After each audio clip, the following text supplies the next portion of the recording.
तुम संघर्ष करो, हम तुम्हारे साथ हैं। Democracy long live, long live, long live. BJP मुर्दाबाद, मुर्दाबाद, मुर्दाबाद। कोई जिद कर रहा है किसी सवाल पर, चाहे वो प्रेसिडेंट के सवाल पर, या तो वो बहुत साफ दिखाई देता है कि उनकी मंशा है नहीं कि कितना लड़ना चाहते हैं। ये दावेदारी बिल्कुल किए हैं कि यूनियन लीडरशिप हमें मिलनी चाहिए, क्योंकि हमारी जो कैंडिडेट थी मोर कैपेबल है यूनियन लीडरशिप करने का, और ऑर्गेनाइजेशनली भी हम प्रेसिडेंट पोस्ट। एबीवीपी एक इस्लामोफोबिक और कास्टिस्ट ऑर्गेनाइजेशन अपने में आप में है, उसके खिलाफ हमें यूनाइटेड होकर क्लास और कास्ट स्ट्रगल को लड़ना होगा। अभी मुद्दा यही है इस कैंपस में एबीवीपी जैसी ताकत जो लगातार जेएनयू को बर्बाद करने की कोशिश कर रहा है उसको हरा सके। लड़ाई पोस्ट की है, लड़ाई विचार की नहीं है। और रही बात एबीवीपी की, तो ऐसा लगता है एबीवीपी के नाम की रोटी खाते हैं लोग। एबीवीपी नहीं रहता तो इनका क्या होता भगवान से। मुझे खुशी है इस बात की कि हम हैं तो उनका रोजगार चल रहा है।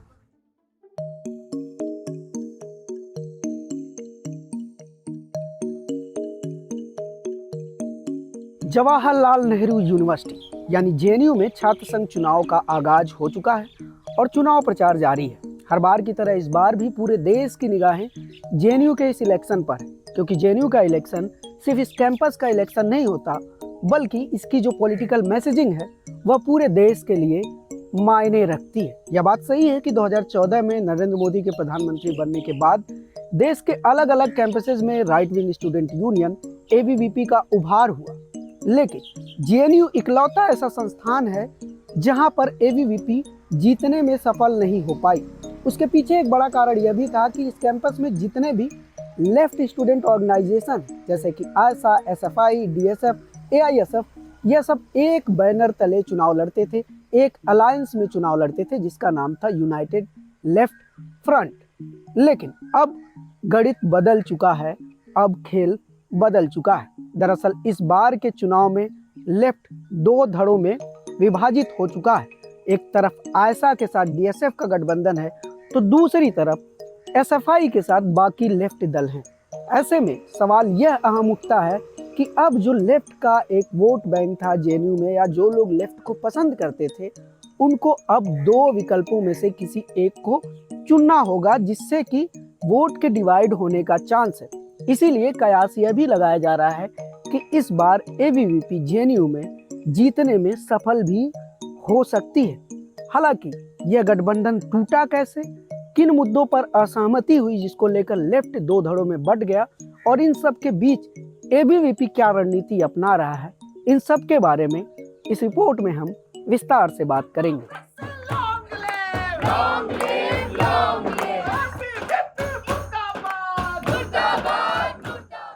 कौन से ऐसे मुद्दे हैं जिस पर आप लोगों की सहमति नहीं बन पाई, जिसकी वजह से आप लोगों ने अलग रास्ता चुना? देखिए, इसमें है दो तीन चीज़ें हैं। एक तो है कि जिस संगठन से मैं आता हूँ, आइसा से, कि इस कैंपस में आइसा का संगठनात्मक जो छवि है, या कह लीजिए कि एक संख्या है, मेहनत करने वालों की संख्या है, वो बेहतर है, मतलब बाकी लेफ्ट ऑर्गेनाइजेशन से। और हम मेहनत करते हैं कैंपस को बेहतर करने के लिए, और उसके साथ साथ हर मूवमेंट में शामिल रहने के लिए। और इस आधार पर कि हमने कहा कि हमारी एक भूमिका है, महत्वपूर्ण भूमिका है, और हमारे पास एक लीडरशिप के लिए, लीडिंग करने के लिए जेएनयू के लिए हम पहले भी रहे हैं, और हम आज भी तैयार हैं, और बेहतर ढंग से तैयार हैं। लेकिन कोई और संगठन चाहता है कि नहीं, आइसा किसी तरह से ना रहे प्रेसिडेंशियल पोस्ट पर, लीडिंग जगह पे। मतलब प्रेसिडेंशियल पोस्ट को लेके पहला मेजर इशू यही लग रहा है। एक मेजर इशू मतलब कह सकते हैं, लेकिन इसके साथ साथ कुछ आइडियोलॉजिकल इशू भी हैं। अगर एसएफआई की डिमांड देखें तो 2016 से लेकर अब तक सिर्फ एक बार प्रेसिडेंट की पोस्ट पर एसएफआई को जगह मिली है, और जिसमें आईसी घोष प्रेसिडेंट बनी भी थी 2019 में। तो क्या ये जायज़ मांग नहीं है कि एक बार और उन्हें मौका दिया जाए? मैं बोलता हूँ कि मौका आधार होता है मौका का। देखिए, कैंपस किसी के लिए ऐसा नहीं है कि किसी को मौका देने से कैंपस बचेगा कि नहीं बचेगा, ये सवाल होना चाहिए, ठीक है ना। हमारी जिम्मेदारी है, प्राथमिक जिम्मेदारी है कि इस कैंपस का एक इथोस है, एक माहौल है जो डेमोक्रेटिक माहौल है, हम चाहते हैं उसको बचाना। सामने वाला हर एक चीज़ उसने अपना टारगेट तय कर रखा है। उसका टारगेट है मुसलमान, उसका टारगेट है मार्जिनलाइज्ड स्टूडेंट, उसका टारगेट है ओबीसी, उसका टारगेट है दलित, उसका टारगेट क्लियर है। हमारा भी टारगेट क्लियर होना चाहिए, पहला चीज़। और दूसरा चीज़, उसको हराने के लिए हमारे पास बेहतर स्ट्रेटजी होनी चाहिए, ये बहुत साफ है। और स्ट्रेटजी में अगर हम किसी को फेलियर पाएंगे तो हम कोशिश करेंगे उसको बेहतर करना, और यही बेहतरी की कोशिश है। और जब कोई चाह रहा है, जो कोई ज़िद कर रहा है किसी सवाल पर, चाहे वो प्रेसिडेंट के सवाल पर या, तो वो बहुत साफ दिखाई देता है कि उनकी मंशा है नहीं कि कितना लड़ना चाहते हैं। बापसा और एक अम्बेडकराइट फोर्स और लेफ्ट फोर्स जब एक होती हैं तो मूवमेंट को चलाने में और हमें आसानी होती है। तो ये हमारी समझ बनी कि हम अलायंस में इस बार इलेक्शन में जाएंगे तो बापसा के साथ जाएंगे। लेकिन इस पे जो है आइसा या डीएसएफ जो हमारी लेफ्ट यूनिटी के पार्ट थे उनका सहमति नहीं बनता है।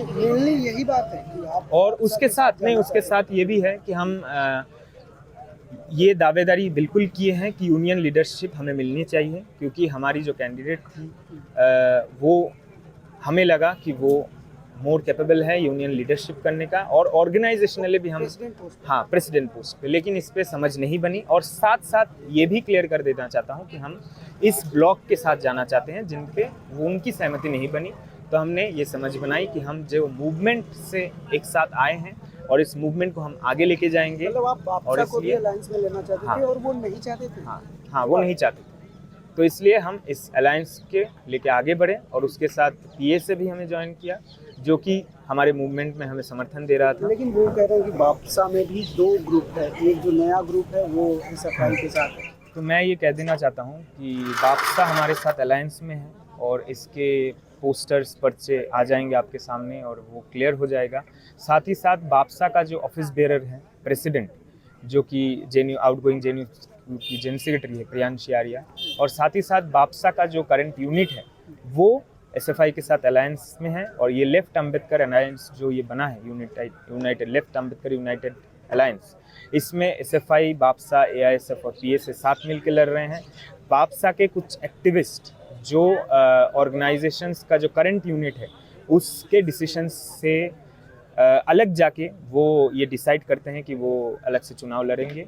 तो ये बापसा का ऑफिशियल जो स्टैंड है, उनका जो यूनिट का स्टैंड है, वो इस अलायंस के साथ है, और वो बापसा ये स्टैंड को सामने लेके आएगा अपनी स्टेटमेंट को। इस अलायंस के टूटने के पीछे दो बड़े कारण समझ में आ रहे हैं। पहला प्रेसिडेंशियल कैंडिडेट को लेकर, और दूसरा बापसा जो कि एक अम्बेडकराइट स्टूडेंट एसोसिएशन है उसको अलायंस में शामिल करने को लेकर। एसएफआई का कहना है कि वह बापसा को अलायंस में शामिल करना चाहते थे जो यूनाइटेड लेफ्ट फ्रंट था उसमें, और आयसा इस पे सहमत नहीं था, इसलिए यह अलायंस टूटा।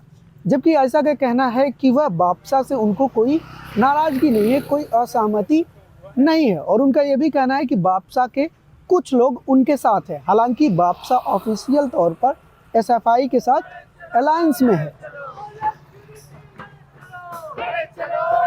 बापसा से हमारी लगातार बातचीत रही और अंतिम वक्त तक बातचीत रही, और मुझे लग रहा है कि बापसा का एक बड़ा सेक्शन आयसा के साथ अलायंस करने के लिए तैयार था, लेकिन बापसा का एक सेक्शन था जो कि इस बात के लिए तैयार नहीं था, तो इस कारण से ये अलायंस संभव नहीं हो पाया। 2016 से लेकर अब तक जेएनयू के किसी भी पद पर एबीवीपी जीत नहीं दर्ज कर पाया था। आखिरी बार वह 2015 में एक पद पर जीता था, लेकिन उसके बाद से नहीं। उसके पीछे एक बड़ा रीज़न था कि सारे लेफ्ट स्टूडेंट ऑर्गेनाइजेशन एक अम्ब्रेला के नीचे लड़ते थे जिसका नाम था यूनाइटेड लेफ्ट फ्रंट। लेकिन अब वह अम्ब्रेला दो भागों में बढ़ चुका है, लेफ्ट के भी दो पार्ट हो चुके हैं। ऐसे में यह जानना बहुत ज़रूरी हो जाता है कि एबीवीपी को इस बंटवारे से क्या लगता है, क्या उन्हें इसमें कोई फ़ायदा नज़र आ रहा है या इस पर वह कोई और अलग नज़रिया रखते हैं। सुनिए एबीवीपी का इस पर क्या कहना है। डिफरेंसेस होना is completely normal, debate discussion करना इज कम्प्लीटली नॉर्मल, होना चाहिए, एक्सेप्टेबल नॉर्म है। बट वहाँ जो हो रहा है ना, वो डिबेट वो किसी मुद्दे पे नहीं हो रहा, किसी विचार पे नहीं हो रहा, वो सत्ता पे हो रहा है। किसको प्रेसिडेंशियल टिकट मिलेगा, कौन हमारा फेस होगा, कौन आपके लिए सीट बड़ी है, विचार छोटा है, इस बात पे। और ये बात मज़ा आ रहा है देख के कि लेफ्ट ऐसा कर रहा है। और रही बात हमारे लिए क्या टफ होगा क्या टफ नहीं होगा, वो समय बताएगा। हमने जिस ऑनेस्टी के साथ पिछले एक साल में एक्टिविज्म किया है, हमको लगता है हमारे लिए टफ नहीं होगा। वो एक साथ लड़ें, अलग अलग लड़ें, हम पे कोई फर्क नहीं पड़ेगा, हम तैयार हैं जीत के लिए। लेफ्ट ऑर्गेनाइजेशंस के दो अलग अलग धड़ों में लड़ने की वजह से यह चुनाव काफ़ी इंटरेस्टिंग हो गया है, इसलिए इस चुनाव के मुद्दे भी काफ़ी इंटरेस्टिंग हो गए। कुछ कॉमन मुद्दों को छोड़ दिया जाए, जैसे हॉस्टल का मुद्दा, एकेडमिक्स का मुद्दा, प्रोफेसर स्टूडेंट रेशियो का मुद्दा, कैंपस के अंदर सेफ्टी का मुद्दा, ये सब सबके लिए सेम है, चाहे वो एसएफआई की बात करें, एबीवीपी की बात करें, आयसा की बात करें, एनएसयूआई की बात करें। लेकिन इनके अलावा कुछ आइडियोलॉजिकल इशूज़ भी हैं जो सबके लिए अलग अलग हैं। वो इशू क्या क्या हैं, इस बारे में हमने इन सब से बात की। हमारे साथ 3 लेफ्ट ऑर्गेनाइजेशंस हैं जो हमारा अलायंस है। हमारे पास पीएसए है, एआईएसएफ है और हम एसएफआई से खुद भी। पर इस टाइम पे कैंपस पे एक डिमांड थी और मुझे लगता है कि जो हम एबीवीपी के खिलाफ लड़ रहे हैं, एबीवीपी एक इस्लामोफोबिक और कास्टिस्ट ऑर्गेनाइजेशन अपने में आप में है। कैंपस पे उन्होंने इस्लामोफोबिक और कास्टिस्ट रिमार्क्स आगे पीछे हम बहुत सुनते हैं। हम हॉस्टल्स पे देखते हैं कैसे कास्टिस्ट रिमार्क्स लिखे होते हैं कि भारत छोड़ो वाले, ऐसे वाले जो रिमार्क्स, अभी मैं बोलना भी नहीं चाहूँगी, इतने ज़्यादा वो वैसे वाले होते हैं। तो एबीवीपी का ये जो सारा चीज़ है उसके खिलाफ हमें यूनाइटेड होकर एक क्लास और कास्ट स्ट्रगल को लड़ना होगा। अभी मुद्दा यही है इस कैंपस में कि कौन ऐसी ताकत है जो इस कैंपस में एबीवीपी जैसी ताकत जो लगातार जेएनयू को बर्बाद करने की कोशिश कर रहा है उसको हरा सके। और मुझे लग रहा है कि जिस पैनल में है हम लोग यूनाइटेड लेफ्ट की तरफ से आयशा और डीएसएफ, नीतीश, मनीषा, मुंतहा और नरेश इस पैनल में है और इस कैंपस का स्टूडेंट उसे चुनेगा और एबीवीपी को डिफीट करेगा। लड़ाई पोस्ट की है, लड़ाई विचार की नहीं है। और रही बात एबीवीपी को अगेंस्ट लड़ाई है, एबीवीपी के अगेंस्ट लड़ाई है, नहीं बोल सकते वो खुल के कि एक दूसरे से लड़ाई है। The moment we back down, एक दूसरे का सर फोड़ देंगे, फिर आयशा वर्सेस एसएफआई हो जाएगा, दूसरा ऑर्गेनाइजेशन वर्सेस दूसरा ऑर्गेनाइजेशन हो जाएगा। और रही बात एबीवीपी की, तो ऐसा लगता है एबीवीपी के नाम की रोटी खाते हैं ये लोग।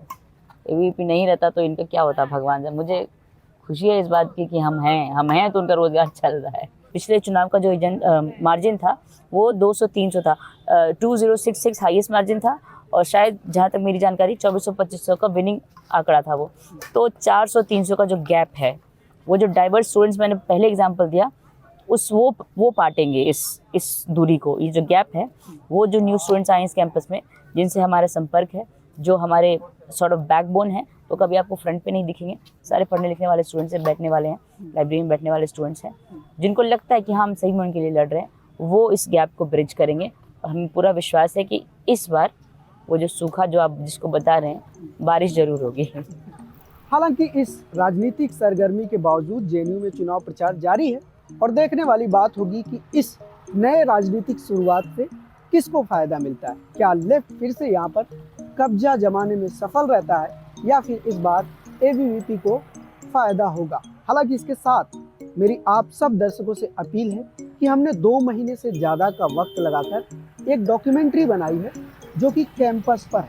2014 में नरेंद्र मोदी के प्रधानमंत्री बनने के बाद से कैसे भारत के यूनिवर्सिटी कैंपसेस के अंदर बहुत ही सिस्टमेटिक तरीके से डेमोक्रेटिक स्पेस को ख़त्म किया जा रहा है, इसको यह डॉक्यूमेंट्री दिखाती है। इसके लिए हमने देश के 4 लीडिंग यूनिवर्सिटीज़ को लिया है। इसमें अम्बेडकर यूनिवर्सिटी, जेएनयू, जामिया और डीयू। ये डॉक्यूमेंट्री जल्द ही रिलीज होने वाली है, इसलिए मेरी आप सब लोगों से अपील है कि अगर आप चाहते हैं कि हम इसी तरह का पब्लिक इंटरेस्ट जर्नलिज्म करते रहें तो आप न्यूज़ लॉन्ड्री को भी सब्सक्राइब करें और मेरी आने वाली डॉक्यूमेंट्री को ज़रूर देखें। न्यूज़ लॉन्ड्री के लिए अनमोल प्रीतम, जेएनयू, दिल्ली। पत्रकारिता का नासूर बन चुके विज्ञापन के मॉडल को खारिज करके खबरों की इस दुनिया को बदलिए ताकि पत्रकारिता आपके लिए जवाबदेह बने। newslaundry.com/subscription पर क्लिक कीजिए और अपने मन मुताबिक पेमेंट का विकल्प चुनिए, क्योंकि हमारे सब्सक्राइबर्स का नारा है, मेरे खर्च पर आजाद हैं खबरें।